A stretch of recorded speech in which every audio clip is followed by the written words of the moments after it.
Hello बच्चों, मैं doctor Ashwini Bhardwaj आपके साथ 10th क्लास के मैथमेटिक्स को डिस्कस कर रहा हूँ। बेटा, ये हमारा सेकंड लेक्चर है। जो फर्स्ट लेक्चर है उसमें हमने आपको एक इम्पॉर्टेंट फार्मूला डिराइव किया था जिसको हम डिस्टेंस फार्मूला कहते हैं। क्या फार्मूला है वो मैं आपको शुरू करने से पहले बता देता हूँ, क्योंकि ये पूरा असाइनमेंट उसी पर बेस्ड है। तरीके से हम इसको यूज़ करते हैं। मान लिया ये 2 पॉइंट हैं हमारे ए और बी, है ना। इसके बीच का हमें डिस्टेंस निकालना है। मान लिया ये इसके कोऑर्डिनेट x1 y1 है बेटा, और इसके कोऑर्डिनेट हमारे x2 y2 हैं।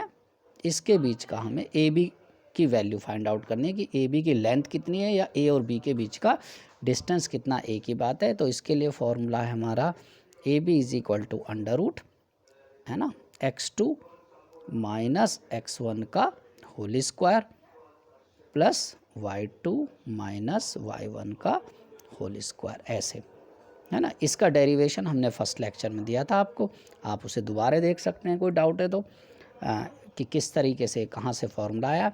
मैं आपको इसमें एक बात बता दूं बेटा, देखिए आप इसमें पहली बात तो x1 x2 और y1 y2 किसे भी मान लें, क्योंकि आपको ही पता है कि a माइनस बी का जो होल स्क्वायर होता है वो b माइनस ए के होल स्क्वायर के इक्वल होता है। मतलब फॉर्मूले में चाहे हम x2 माइनस x1 का होल स्क्वायर ले लें या x1 माइनस x2 का होल स्क्वायर ले लें, इससे कोई भी फ़र्क कैलकुलेशन पे नहीं पड़ेगा। सेम बात y के साथ है कि y2 माइनस y1 का होल स्क्वायर ले लें या y1 माइनस y2 का होल स्क्वायर ले लें, इससे कैलकुलेशन पे बिल्कुल भी कोई फ़र्क नहीं पड़ने वाला है बेटा। तो इसलिए आप बिल्कुल चिंता ना करें कि हमारी x1 है y1 और x2 y2 में कोई गलती हो जाएगी, बस कैलकुलेशन को हमें ध्यान से करना है।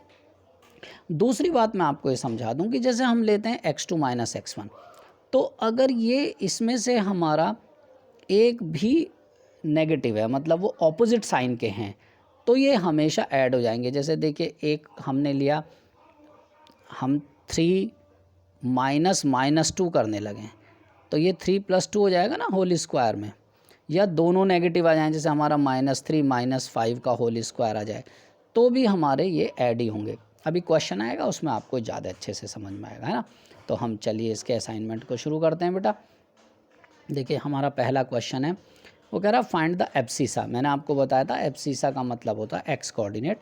तो कह रहा है कि एब्सिसा निकालो किसी पॉइंट का जिसका ऑर्डिनेट, मतलब वाई कोऑर्डिनेट क्या है, 4 है, और which is at a distance of 5 units from 5 0। देखो ये हमने आपको सॉल्यूशन समझा रखा है कि ये जो डिस्टेंस है इसके कोऑर्डिनेट, इसको हमने पॉइंट को मान लिया P, तो वो कह रहा है हमको ऑर्डिनेट मतलब y कोऑर्डिनेट 4 ले लिया, x कोऑर्डिनेट फाइंड आउट करना है, तो x कोऑर्डिनेट को हमने x ले लिया, a के कोऑर्डिनेट्स हमें 5 0 दे रखे हैं, डिस्टेंस 5 यूनिट्स दे रखा है। तो इसका मतलब हमको पी ए की वैल्यू 5 है, तो इसको हमने दिस इम्प्लाइज के यहाँ साइन लगा सकते हैं। तो इसका मतलब अगर हमारा पी ए हमारा 5 है बेटा, तो पी ए स्क्वायर 25 आ गया। हम स्क्वायर इसलिए कर देते हैं जिससे हमारा अंडर रूट कैंसिल हो जाए। तो क्योंकि फॉर्मूले में अभी मैंने आपको लिखाया कि दिखाया था कि under root x2 minus x1 का whole square plus y2 minus y1 का होल स्क्वायर होता है। तो देखिए जब आप करेंगे x, अब इसमें मैं आपको ये बता रहा था कि चाहे आप x माइनस 5 कर ले यहाँ पर या 5 माइनस x कर लें, इससे कोई भी फ़र्क नहीं पड़ने वाला है। तो हमने x माइनस 5 कर लिया, मतलब x1 माइनस x2 कर लिया, और यहाँ पर 4 माइनस 0 कर लिया, मतलब y1 माइनस y2 कर लिया, इज इक्वल टू 25 के इक्वल आ गया, क्योंकि पी ए की वैल्यू 5 दे रखी है और पी ए स्क्वायर हमारा 25 है। हमने होल स्क्वायर को, यहाँ ध्यान देने वाली बात है बेटा कैलकुलेशन की, है ना, कि हमें कैलकुलेशन कैसे करनी है। देखिए कैलकुलेशन के तरीके अगर आप टीचर के देखेंगे ना तो आपको बहुत कुछ सीखने को मिलता है बेटा, है ना। यहाँ देखें, अब इस कैलकुलेशन को आगे हमने, यहाँ पर बच्चे जनरली इस x माइनस 5 का होल स्क्वायर ओपन कर देते हैं, पर ऐसा मत करिए, है ना। देखिए क्योंकि हमने x माइनस 5 का होल स्क्वायर करा, तो ये यहाँ पर जो 16 है उसको हम 25 के साथ एडजस्ट करके 9 लिख लिया। इस कैलकुलेशन को आप देखें, अब 9 को हम, जब हम इसका दोनों साइड स्क्वायर रूट लेंगे तो यहाँ हम x minus 5 is equal two plus minus, ये प्लस माइनस उसमें प्रिंटिंग मिस्टेक हो जाती है, जब ये PDF बनती है उस समय कुछ साइन ये एक्सेप्ट नहीं करता है। तो यहाँ पर x माइनस 5 की वैल्यू बेटा कितनी आ गई, एक बार 3 आ गई और एक बार x माइनस 5 की वैल्यू -3 आ गई। तो आप देख रहे हैं जब x माइनस 5 को 3 लेंगे तो x की वैल्यू 8 आ जाएगी और जब ये -5 लेंगे तो ये 2 आ जाएगी। इसका मतलब दो वैल्यू आएंगी, एक x इज इक्वल टू 8 और x is equal to 2।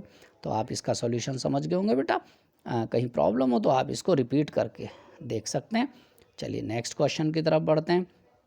Next question में उसने कहा है कि find the distance between the points A जिसके कोऑर्डिनेट a कॉमा बी हैं और b जिसके कोऑर्डिनेट b कॉमा a हैं। अगर एक कंडीशन दे रखी है इसमें कि अगर हमारी a माइनस बी की वैल्यू 4 है तब निकालिए। तो ऐसे में क्या होता है, जब हम फॉर्मूला अप्लाई करते हैं तो उसमें अपने आप कहीं ना कहीं a माइनस बी आ जाता है, जिसकी जगह हम 4 सब्सटीट्यूट कर देते हैं। तो देखिए हमने फिगर बना दी है कि आपको इस तरह से ए बी के बीच का डिस्टेंस फाइंड आउट करना है। इसके कोऑर्डिनेट हमें दे रखे हैं, इसके कोऑर्डिनेट हमें दे रखे हैं। आप डिस्टेंस फार्मूला लगा दिए, वही x2 माइनस x1 का होल स्क्वायर और y2 माइनस y1 का होल स्क्वायर, ये लगा दिया हमने। अब देखिए अभी मैंने आपको बताया था कि जो a माइनस बी का होल स्क्वायर है वो b माइनस ए के होल स्क्वायर के इक्वल होता है। तो अब a माइनस बी का होल स्क्वायर और a माइनस बी का होल स्क्वायर कितना है बेटा, a माइनस बी 4 है तो ये 16 हो गया। और हमें पता है दोनों इक्वल होते हैं, इसलिए b माइनस ए का होल स्क्वायर भी 16 के इक्वल हो गया। देखिए यहाँ लिख रखा हमने 4 का स्क्वायर।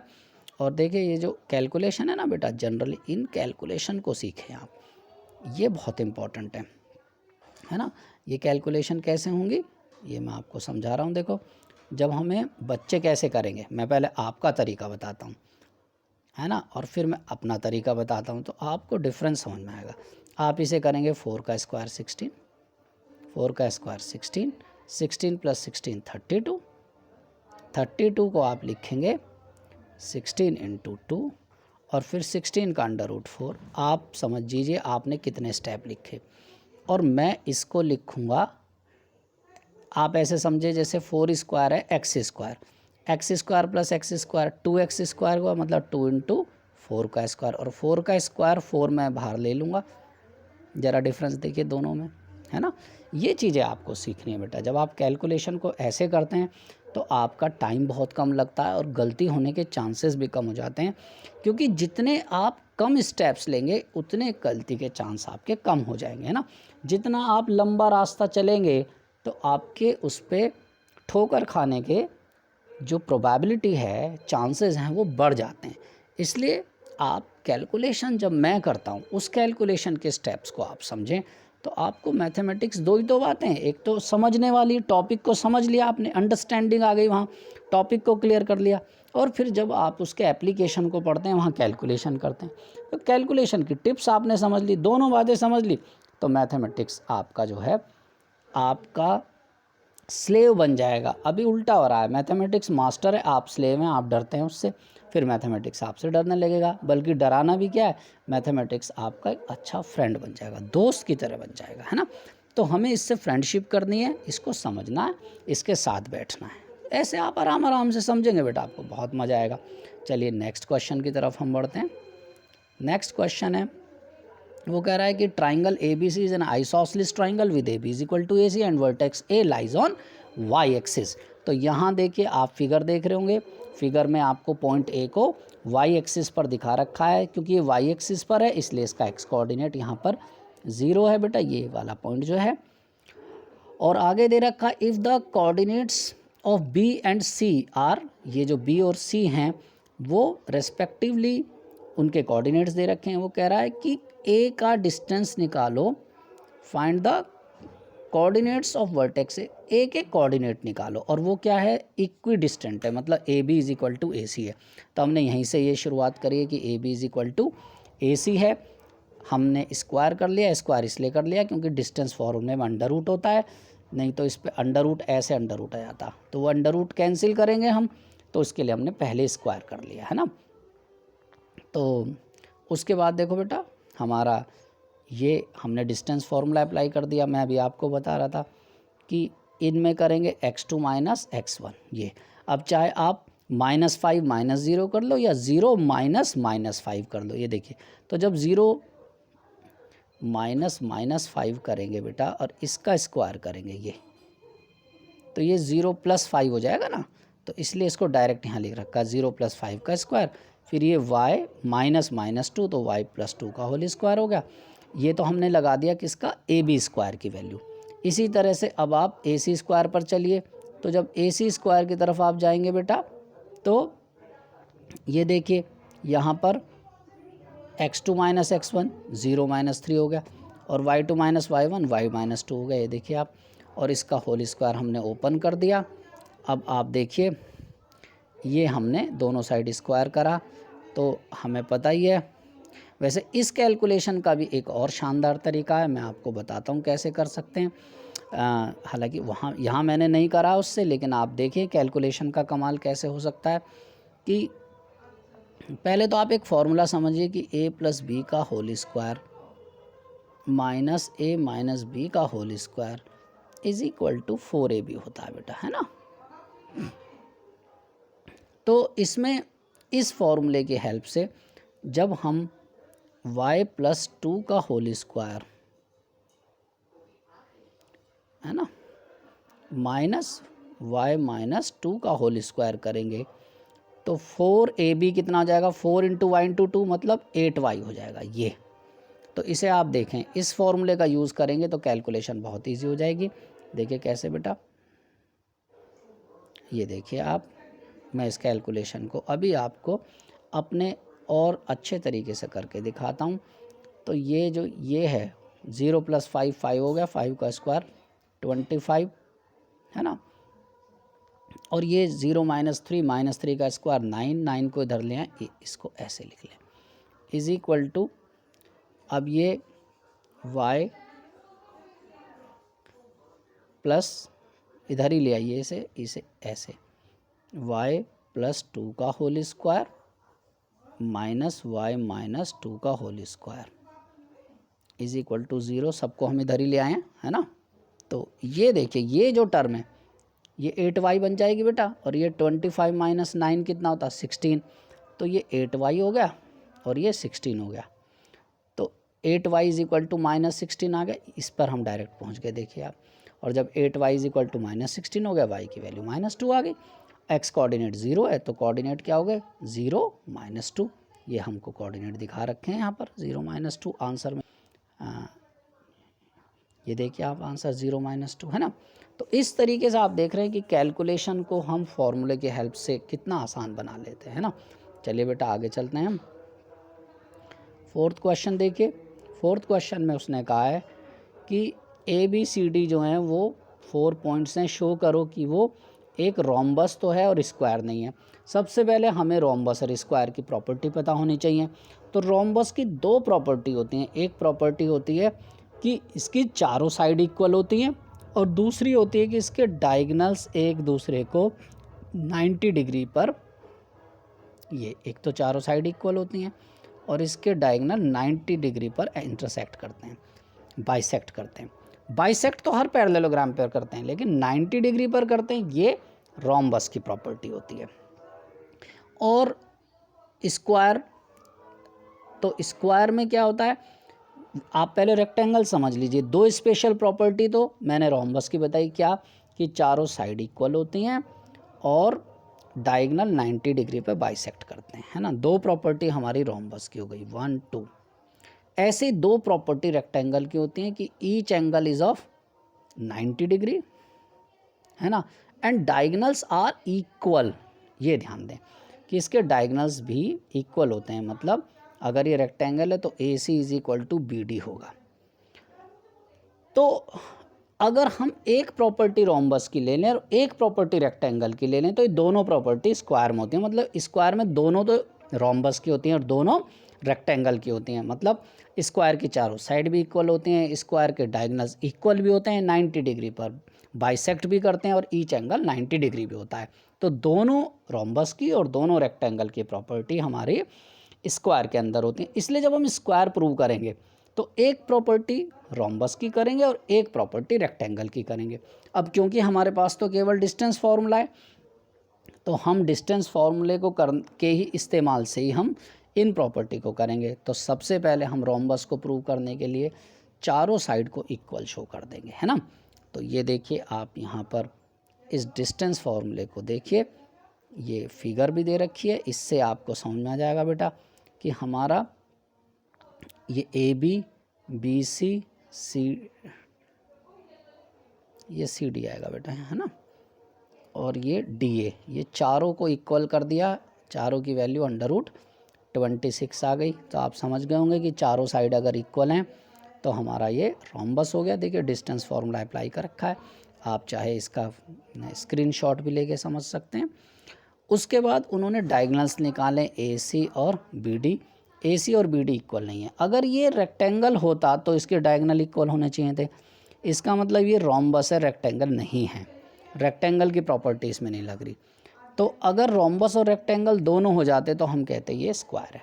तो इसका मतलब ये केवल रोम्बस है, स्क्वायर नहीं है। ठीक है बेटा, ये हमने यहाँ एक्सप्लेन भी कर रखा है कि चारों साइड इक्वल है इसलिए रोम्बस है, लेकिन डायगोनल्स इक्वल नहीं है इसलिए ये स्क्वायर नहीं है, क्योंकि स्क्वायर के डायगोनल्स भी इक्वल होते हैं। ठीक है, देखिए कितने अच्छे अच्छे क्वेश्चन हैं, सभी बहुत इंपॉर्टेंट हैं। देखिए नेक्स्ट क्वेश्चन देखिए, वो कह रहा है कि हमारा ए पॉइंट दे रखा है, बी पॉइंट एक्स वाई दे रखा है, सी भी दे रखा है। कह रहा आइसोसेलेस ट्राइंगल के वर्टिसेस हैं जिसमें A B is equal to A C है। तो सिंपल इक्वेशन हो जाएगी हमारी, और वो हमसे वो बेटा इसमें उसने हमसे क्यों नहीं निकलवाई, उसने हमसे 2x + y की वैल्यू निकलवाई है। तो इसमें हम x और y की वैल्यू फाइंड आउट नहीं कर सकते, क्योंकि उसके लिए हमें दो इक्वेशन की ज़रूरत है, और A B is equal to B C हमें केवल एक ही इक्वेशन देगी। इसलिए यहाँ पर हमारे पूरे एक्सप्रेशन की वैल्यू पूछी है उसने। तो जब ऐसा क्वेश्चन पूछता है आपको घबराने की ज़रूरत नहीं है कि भाई हमारे पास तो इक्वेशन एक है, हमें 2x + y की वैल्यू निकालनी है। जनरली बच्चे सोचते हैं कि अगर हमें 2x + y की वैल्यू को फाइंड आउट करना है तो हम x और y की वैल्यू को अलग अलग फाइंड आउट करके उसमें पुट कर देंगे। तो ये तरीका तो ठीक है, लेकिन हर जगह एप्लीकेबल नहीं है। हर जगह आपको ज़रूरी नहीं है कि x और y की आप सेपरेट वैल्यूज़ को फाइंड आउट कर सकें। इसलिए ऐसे केस में जब आप x और y की सेपरेट वैल्यू नहीं फाइंड आउट कर सकते तो आप चिंता ना करें, अपने आप वो एक्सप्रेशन आएगा। ठीक है, कैसे आएगा, आप केवल जो गिवन कंडीशन है, जैसे इसमें गिवन कंडीशन है A B is equal to B C, उसको ये वाली जो A B is equal to B C condition है, इसमें जब आप पुट करेंगे अपने आप वो कंडीशन आएगी। ठीक है, तो देखिए इस क्वेश्चन को आगे बढ़ाते हैं। ये हमें दे रखा है बेटा, यहाँ A B is equal to B C दे रखा है। अंडर रूट को ख़त्म करने के लिए हम दोनों साइड स्क्वायर लगा लेते हैं, डिस्टेंस फार्मूला लगा लेते हैं देखिए, और यहाँ पर हमने दोनों साइड x + 3 का होल स्क्वायर भी ओपन करा, y - 2 का भी करा, क्योंकि देखिए इसमें हमारी यहाँ अलग अलग टर्म्स हैं। उसमें पीछे वाले में तो हमने a + b का होल स्क्वायर -a - b का होल स्क्वायर का फॉर्मूला 4ab अप्लाई हो गया था, इसमें नहीं हो पाएगा।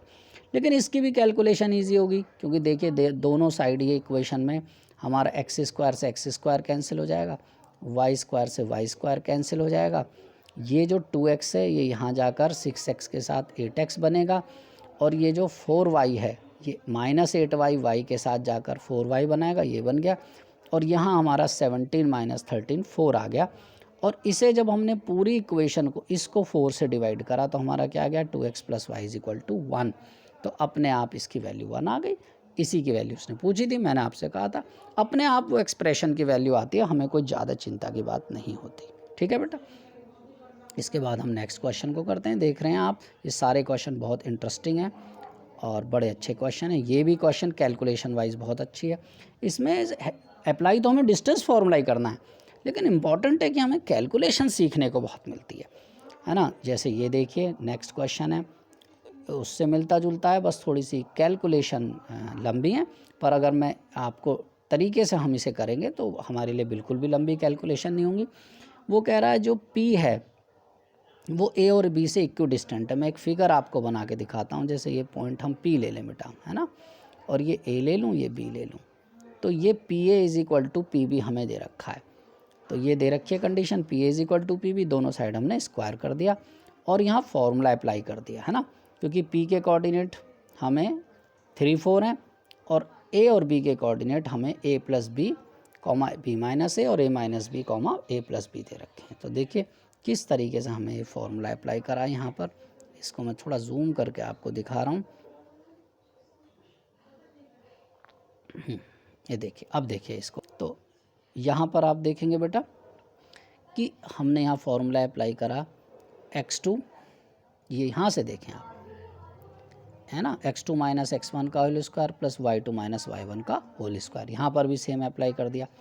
ये हमें ऊपर दे रखे हैं ये पॉइंट्स a प्लस बी, यहाँ से ये इनको हमने x2 माइनस x1 में अप्लाई कर दिया, ये 3 के साथ, ये सॉरी a p है ये, और ये वाला इसके साथ, है ना। ये थोड़ा इसको फिर से समझते हैं। ये देखिए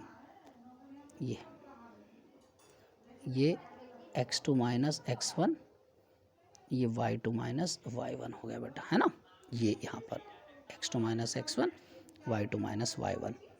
उसके बाद pb निकालेंगे, तो pb में ये x2 माइनस x1 3 के साथ ले लेंगे और ये a प्लस बी 4 के साथ ले लेंगे, है ना। ये ले लिया y2 minus y1, x2 minus x1 और y2 माइनस y1। अब यहाँ कैलकुलेशन समझने की ज़रूरत है। अब इसमें मैं क्या करूँगा, इस a प्लस बी को तो a मान लूँगा और 3 को मान लूँगा b। तो देखिए a square plus B square minus 2ab। इस स्टेप को आप फिर समझें। मैंने आपको बताया बेटा ये जो कैलकुलेशन है ये वाली बेटा, ये कैलकुलेशन में मैंने a प्लस बी को a मानूंगा और b को मानूंगा 3, और जब इसमें फॉर्मूला लगाऊंगा तो ये a square plus B square minus 2ab, ये a square plus B square minus 2ab। ठीक इसी तरह से इसमें b माइनस a को मैं a मानूंगा और 4 को मानूंगा b। तो देखिए a square plus B square minus 2ab।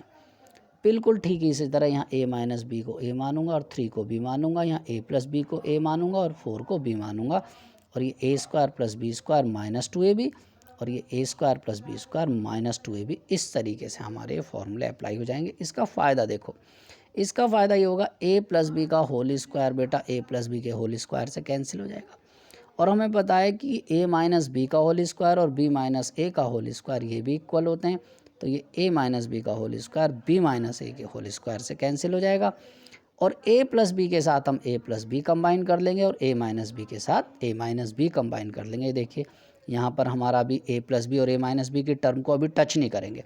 Generally बच्चे इसका भी होल स्क्वायर ओपन कर देंगे जिससे कैलकुलेशन टफ बन जाएगी। और यहाँ पर भी इसमें मैं ऐसा कर रहा हूँ कि a प्लस बी को x की तरह ट्रीट कर रहा हूँ और a माइनस बी को y की तरह ट्रीट कर रहा हूँ। तो a प्लस बी आप देख रहे हैं यहाँ, इसको मैं आपको इस कैलकुलेशन को समझाता हूँ बेटा। इसको आगे से ये देखिए आप, यहाँ a प्लस बी माइनस 6 है और यहाँ माइनस 8 है। तो जब ये इसके साथ जाके कंबाइन होगा तो 8 माइनस 6 2 हो जाएगा ना, तो ये twice of a plus B हो जाएगा। इसी तरीके से ये माइनस 8 इसके साथ जाके कंबाइन होगा तो 8 माइनस 6, लेकिन यहाँ प्रॉब्लम ये है कि ये 8 वाला जो है b माइनस है और ये 6 वाला a माइनस बी है, इसलिए हमने इसको अभी ऐसे ही लिखा। और जब b माइनस a में से मैं माइनस कॉमन लूँगा ना बेटा, तब ये a माइनस बी बन जाएगा। तो ये माइनस 8 किस में चेंज होगा, प्लस 8, और 8 माइनस ये b माइनस ए भी a माइनस बी में कन्वर्ट हो जाएगा। तो इस तरीके से ये कैलकुलेशन हमारी यहाँ पर पहुँच जाएगी बेटा, ये ट्वाइस, और फिर इसे 2 से डिवाइड करके ये आ जाएगा, और फिर हम a और b को a के साथ और b को b के साथ करके इसके आंसर पर पहुंच जाएंगे। इस तरीके से देख रहे हैं आप ये क्वेश्चन कितने इजी हैं बेटा हमारे लिए, है ना। तो ये हमारे इसमें इतने ही क्वेश्चंस थे। इसमें हमने कोशिश करी हर एक टाइप का एक एक क्वेश्चन देख लिया। आप मेरे इस वीडियो को दोबारा देखें, पहले क्वेश्चंस को अपने आप ट्राई करें, क्वेश्चन समझ में ना आए तो आप उसके सॉल्यूशन को फिर देख लें, तो बहुत आसानी से आपको समझ में आ जाएगा। ये कोऑर्डिनेट ज्योमेट्री का हमारा पहला टॉपिक कंप्लीट होता है, डिस्टेंस फार्मूला। आगे की वीडियोस में हम आपको सेक्शन फार्मूला, पहले हम सेक्शन फार्मूला आपको एक्सप्लेन करेंगे, फिर उस पर बेस्ड असाइनमेंट करेंगे जैसा हमने इसमें करा। तो मेरी बहुत शुभकामनाएं आपके साथ हैं बेटा, खूब अच्छे से पढ़िए, खूब खुश रहिए। Thank you.